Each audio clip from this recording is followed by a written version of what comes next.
When things are right, and you just know there is something in your eyes that brings me home. 'Cause when there's love, you don't let go. Materi kita sekarang ini adalah revolusi Cina. Mungkin ada yang tahu apa itu revolusi Cina? Oke, kalau tidak ada yang tahu, biar Bapak jelasin apa itu revolusi Cina.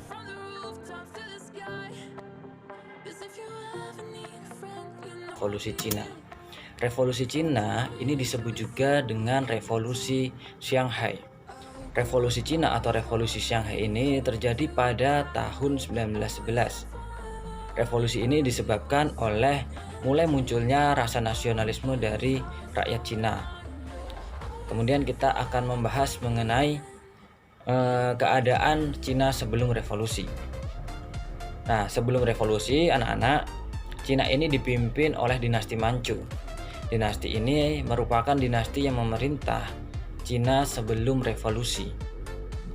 Dinasti Manchu memerintah Cina dengan secara federal dan memperbudak rakyat Cina. Latar belakang revolusi Cina ini yang pertama ini ada yang namanya kekalahan Cina dalam melawan pasukan Jepang.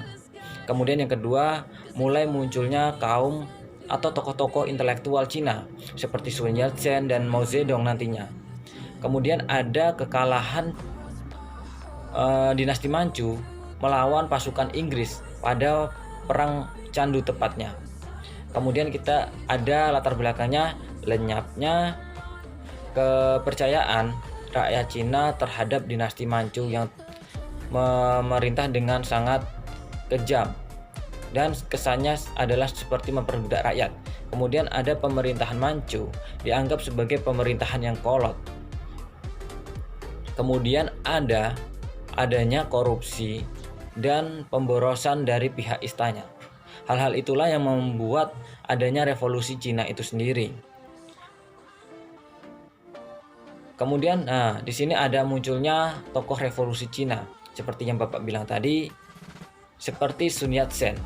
Sun Yat-sen ini adalah tokoh nasionalisme di Cina yang membentuk organisasi politik, yaitu Kuomintang, untuk menyalurkan jiwa nasionalisme melalui organisasi ini.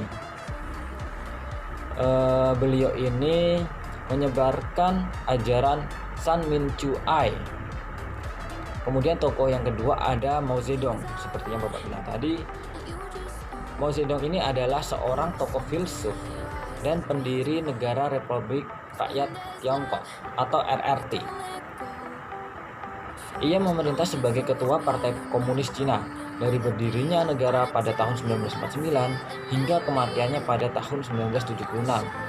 Beliau ini menggunakan teori Marxis-Leninisme, strategi militer dan kebijakan politiknya secara kolektif. Kemudian pemikirannya itu dikenal dengan pemikiran Mao Zedong. Nah,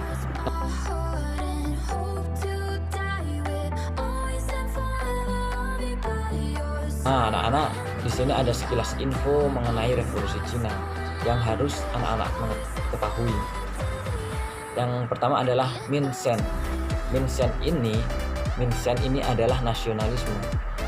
Dengan ajaran ini, Sun Yat-sen ini menginginkan adanya suatu bangsa negara Cina sebagai satu kesatuan. Kemudian Minchu adalah demokrasi yang berarti kedaulatan tertinggi negara berada di tangan rakyat. Kemudian ada Minshen atau sosialisme. Artinya apa, anak-anak? Seluruh rakyat harus dapat mencari nafkah yang serba cukup untuk penyelenggaraan hidupnya. Selanjutnya adalah mengenai puncak revolusi dari Cina. Pada Desember 1911, di kaum revolusioner ini mengangkat Sun Yat-sen sebagai Presiden Republik Cina. Kemudian pada bulan Januari 1912, Sun Yat-sen ini dilantik sebagai Presiden Cina. Tanggal 12 Februari adalah hari di mana penyerangan kedaulatan dinasti